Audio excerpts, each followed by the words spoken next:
October 25, 1944. A damaged, solitary vessel wallows under the vast, desolate Philippine firmament. She is ablaze, immobilized in the deep, a spectral remnant forsaken by a retreating armada. On the horizon, a fresh peril emerges. Not planes, but the ominous outlines of U.S. cruisers. For the survivors aboard the Japanese light carrier Chiyoda, the closing scene commences. This won't be a conflict, but a systematic slaughter, a conclusion devoid of honor, observers, or a single living soul. How did a ship of the Imperial Japanese Navy, once a hallmark of creativity and esteem, reach such a desolate and savage finish? The chronicle of the Chiyoda and her sibling, the Chitose, stands as one of the most gripping and sorrowful accounts of the Pacific conflict. It is a narrative of cleverness born of limitation, of change born of catastrophe, and of final offering in a struggle already forfeited. These were vessels never intended for the roles they eventually filled. Ships constructed with a concealed purpose that would pull them into the center of the greatest maritime engagement in human history. To grasp their end, we must return to an era of precarious harmony and rising friction, when global navies were engaged not in active war, but in a covert struggle of architecture, trickery, and mechanics. The 1930s were a decade overshadowed by the memory of the First World War. To avoid a repeat of the ruinous buildup of weaponry, major naval powers established the Washington and London Naval Accords, placing firm caps on the quantity and dimensions of capital ships and carriers. However, these pacts, meant to preserve stability, instead sparked a frantic search for technicalities. The Imperial Japanese Navy, feeling restricted yet driven, looked for ingenious, non-traditional methods to project strength beyond the treaty boundaries. If official carriers were forbidden, they would construct alternatives, vessels capable of being repurposed into carriers when necessary. What tactic did they use to conceal a carrier in plain view? The solution was a singular and forward-thinking category of vessel, the large seaplane tender. Ostensibly, the Chitose, begun in 1934, and the Chiyoda, begun in 1936, were intended as modern auxiliary ships. Their decks featured numerous heavy-duty cranes and 4 robust catapults meant to deploy and recover a wing of 24 seaplanes. They functioned as mobile aviation hubs, pushing the fleet's scouting capabilities far past the horizon, acting as the observational tools for the battleships they accompanied. Yet beneath this practical exterior resided a remarkable mystery. Every facet of their engineering, from the internal arrangement of gear to the hull's very contours, was carefully crafted for a swift and fundamental transformation. They were essentially carriers in masquerade. The architects had calculated for every eventuality. The broad, level hull offered the equilibrium required for a future landing deck. The diesel power plants were sturdy, but they were also chosen with a specific intent. They could be rapidly uninstalled and swapped for more energetic steam turbines of the destroyer variety to reach the high velocities needed for carrier flight tasks. This degree of planning was marvelous, a sign of a country quietly getting ready for a clash it deemed unavoidable. Yet could a vessel tailored for 2 entirely disparate roles truly excel in the one that would prove most vital in the impending conflict? Throughout their initial years, Chiyoda and Chitose carried out their public missions flawlessly. As the Second Sino-Japanese War intensified, their seaplanes became a familiar presence over the Chinese seaboard, performing scouting duties and airstrikes. When the Pacific War broke out, following the Pearl Harbor raid, they were immediately pushed to the front of Japan's southward push. Chitose's planes scouted for the landing forces that hit the Philippines and the resource-abundant Dutch East Indies.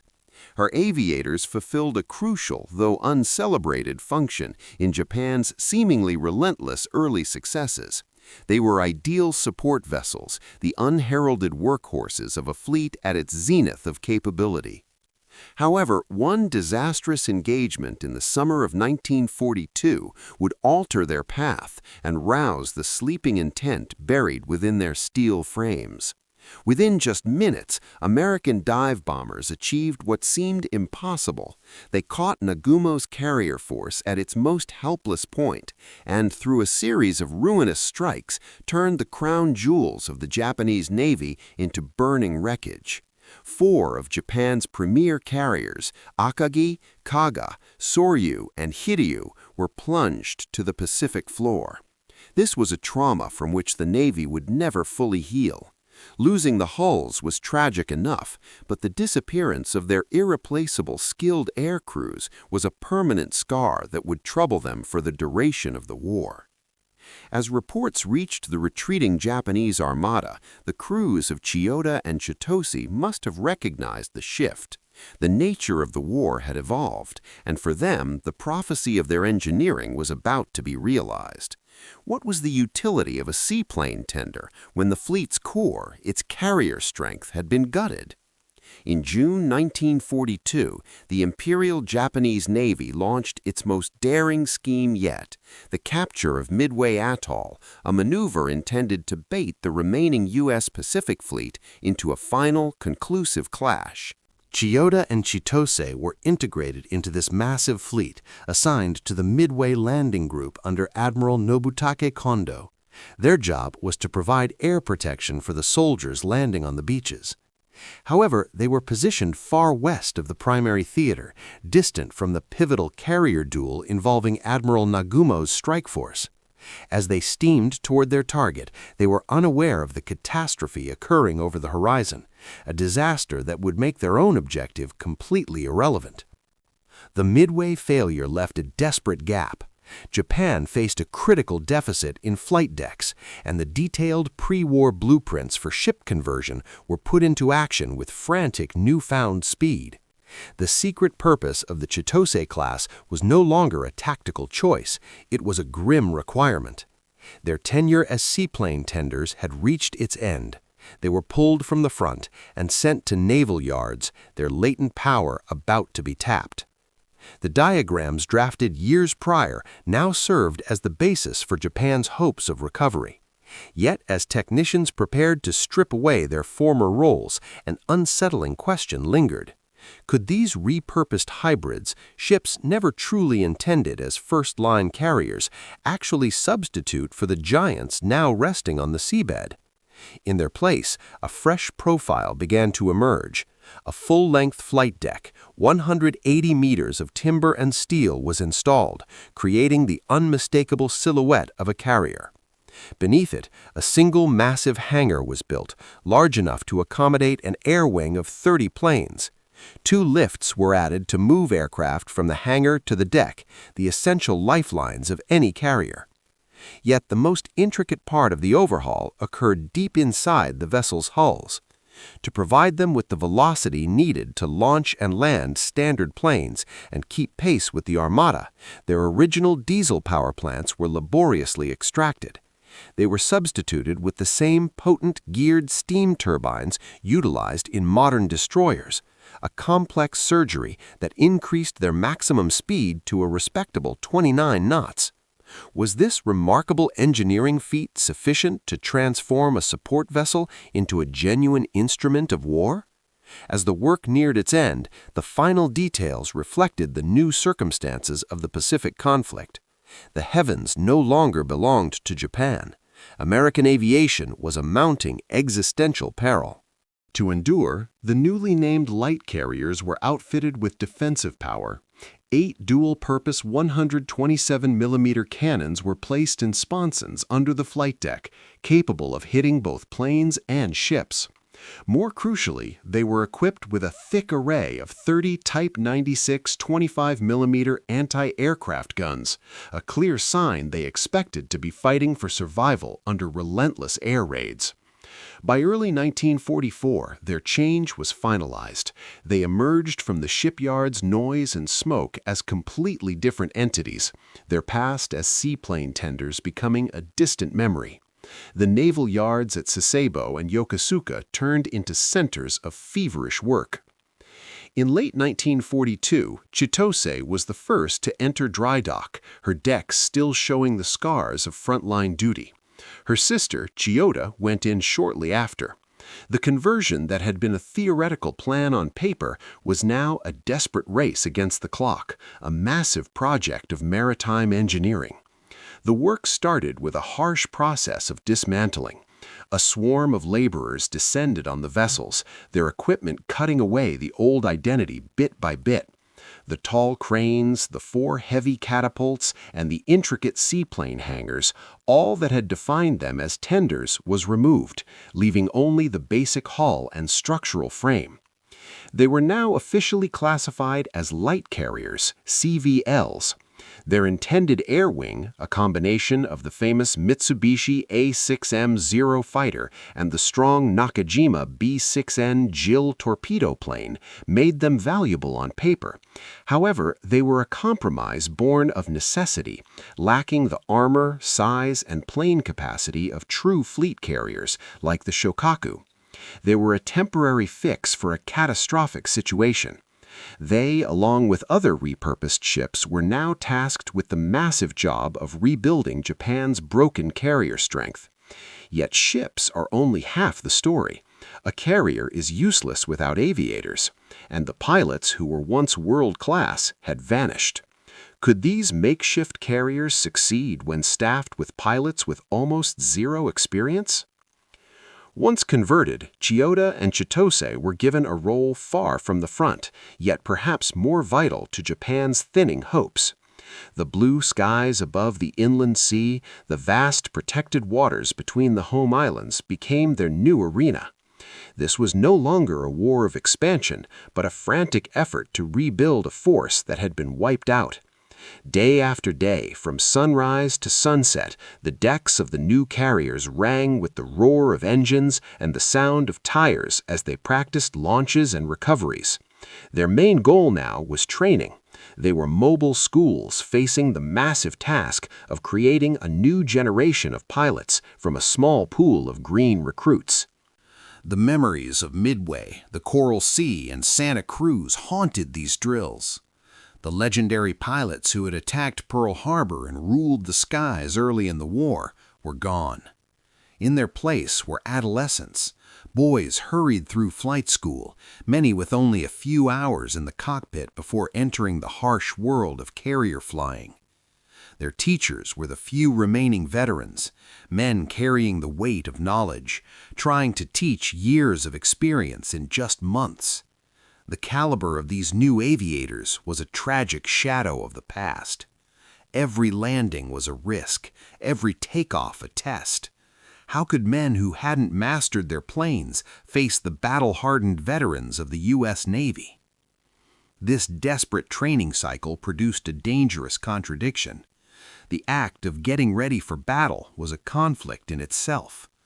Training mishaps were common and often deadly.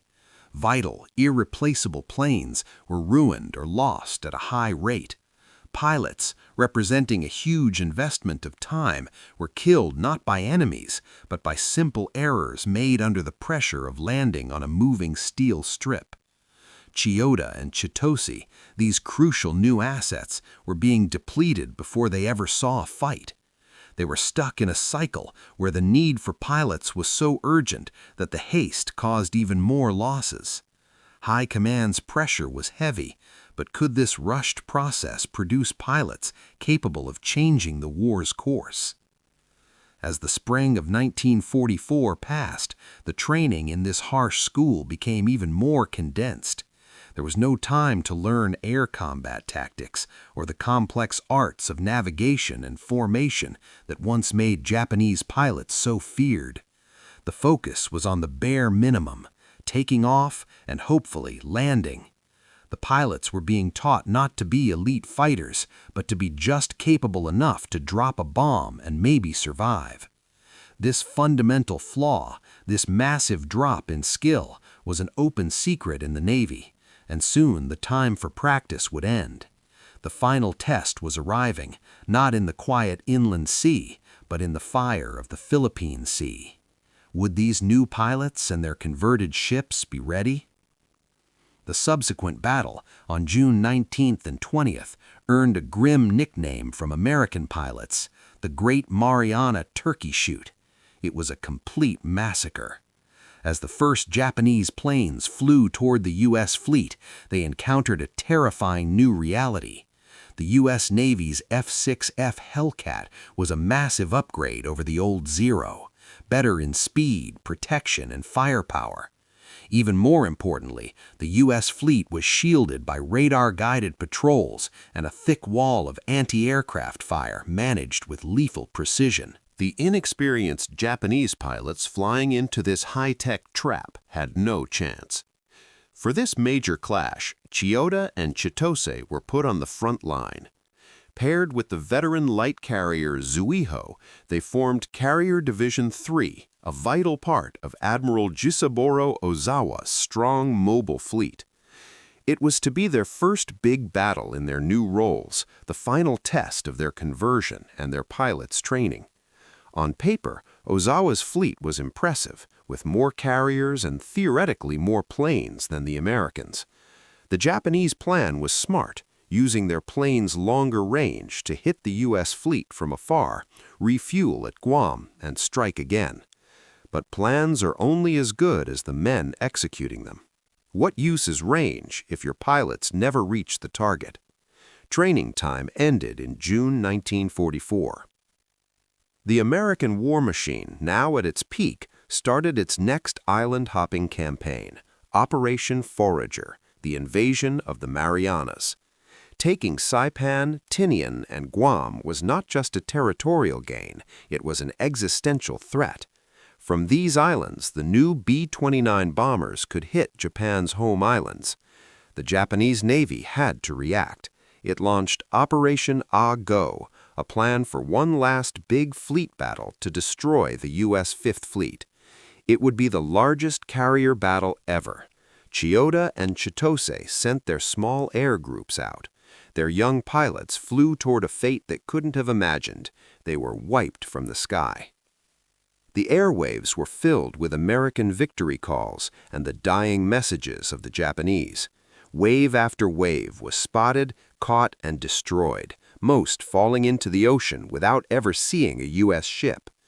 Over 2 days, the Japanese Navy lost over 600 planes and 3 carriers, including the new Taiho, sunk by 1 torpedo. The hope of rebuilding carrier power died over the Philippine Sea. Chiyoda and Chitose survived the chaos mostly unharmed, but their purpose was gone. Their air groups were destroyed. As they went back to Japan with empty decks, what future was there for carriers without planes? The answer was a plan of suicidal boldness, Operation Show-Go 1. It was the Navy's last big gamble, an all-or-nothing movement involving almost every remaining ship. The plan was a massive pincer movement. A strong center force under Admiral Kurita would sail through the Philippines to hit the U.S. landing beaches. A smaller southern force would attack from below, but the whole operation depended on the third part, the northern force under Admiral Ozawa. At its core were the 4 remaining carriers, the last Pearl Harbor veteran Zuikaku, and the 3 light carriers Zuiho, Chitose, and Chiyoda. On paper, this northern force looked dangerous, a modern carrier fleet. But it was a shell. The Philippine Sea battle had drained it. The 4 carriers had only 116 planes total, a tiny amount compared to the thousands the Americans had. The pilots were the greenest recruits, some barely able to land on a deck. This wasn't a strike force, it was a ghost fleet, and its mission was cynical and fatalistic. Their job wasn't to win, but to be found and killed. How do you ask men to sail to their death? Chiyoda and Chitose returned to Japan, their hangars empty. They were symbols of failure. In a logical war, their story would have ended as transports, but by late 1944, the war was beyond logic. As the carriers sat at anchor, a new threat demanded one last service. To the south, General MacArthur was fulfilling his promise. A huge U.S. fleet was closing on the Philippines. Losing the islands would cut Japan's oil supply and provide a base for the final invasion of Japan. What use was a toothless carrier fleet? Ozawa's northern force was the lure, a sacrificial piece in a bloody game. Its goal was to sail south and deliberately be seen by Admiral Halsey's Third Fleet. The Japanese command was betting on Halsey's aggressive nature. They thought he wouldn't be able to resist attacking Japan's last carriers. If he took the bait and went north, he would leave the San Bernardino Strait open for Kurita's battleships to attack the landing ships at Leyte Gulf.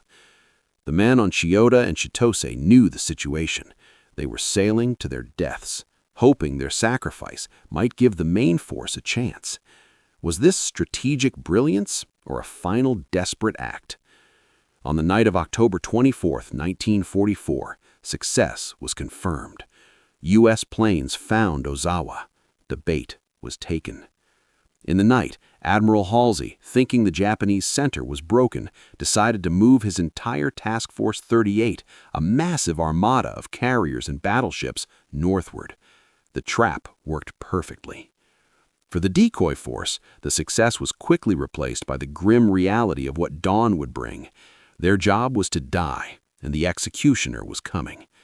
At sunrise on October 25th, the northern horizon filled with dots. They grew into a swarm of U.S. planes. This was the first of 5 strikes Halsey would launch, over 500 aircraft. A few Japanese Zeros rose to meet them, but were instantly destroyed. Shortly after 8 a.m., the first wave of nearly 200 planes hit Ozawa's ships. They focused on the carriers. The light carrier Chitose became an early victim. The sky above her turned into a storm of fire. Hellcats strafed the decks, killing the anti-aircraft crews. Her captain tried to dodge, but the ship was too big a target and the attackers too skilled. At least 3 torpedoes from USS Essex planes hit her port side, shaking the ship. These were fatal hits, flooding her engine rooms. At the same time, bombs smashed her flight deck into twisted steel and fires.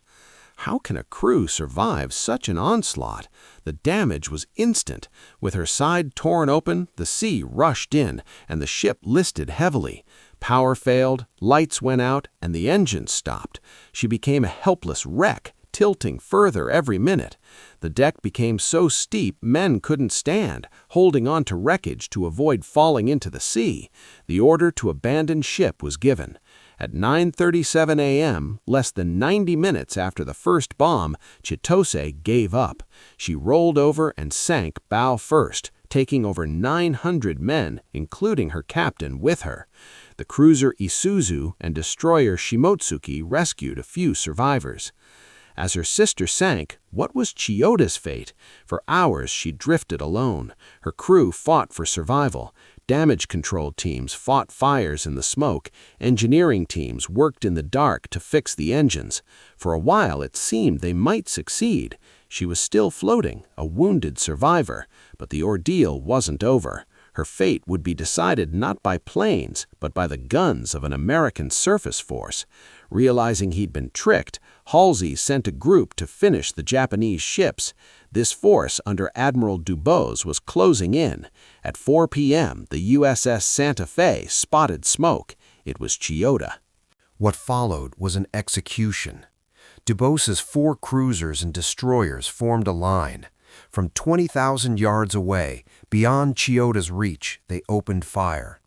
Heavy shells tore the carrier apart. In this hopeless moment, Chiyoda's crew showed unbelievable defiance. They didn't surrender. According to U.S. reports, her last guns fired back until they were silenced. Why would a crew with no hope choose to fight to the end? While her sister sank, Chiyoda endured her own hell. Hit in the same initial strike, she was a magnet for bombs. 4 hit with precision. 1 blew a hole in her flight deck. Another hit her anti-aircraft guns. Others started deep fires that sent black smoke into the sky. Her engines failed, and she fell behind, burning. Ozawa's main force had to continue its mission and left her behind. The U.S. shelling was systematic. For 30 minutes, the cruisers pounded her, turning her into a pillar of fire. At 4:55 p.m., the burning Chiyoda finally sank. She capsized and disappeared into the sea that had claimed her sister. In a tragedy, the U.S. force, worried about subs, left immediately. They didn't rescue anyone. Every soul from her 1,470-man crew was lost. Her defiance cost everyone their lives. Was it worth it? In the logic of war, Ozawa's sacrifice was a success and a failure. They did their job. Halsey was drawn away. The decoy worked. But the main plan failed because of U.S. heroism at Samar and the hesitation of Admiral Kurita, who turned back. The story of Chiyoda and Chitose is a microcosm of the Pacific War. Innovation, adaptation, and sacrifice in a lost cause. They weren't the famous carriers of Pearl Harbor. They were the unlikely sisters, always a step behind. Yet they paid the highest price. Their journey to the world's largest naval battle is a testament to the brutal logic of war. They sailed into fire, not for victory, but to die for others. Their wrecks lie in the Philippine Sea, monuments to a plan that worked and a battle that was lost.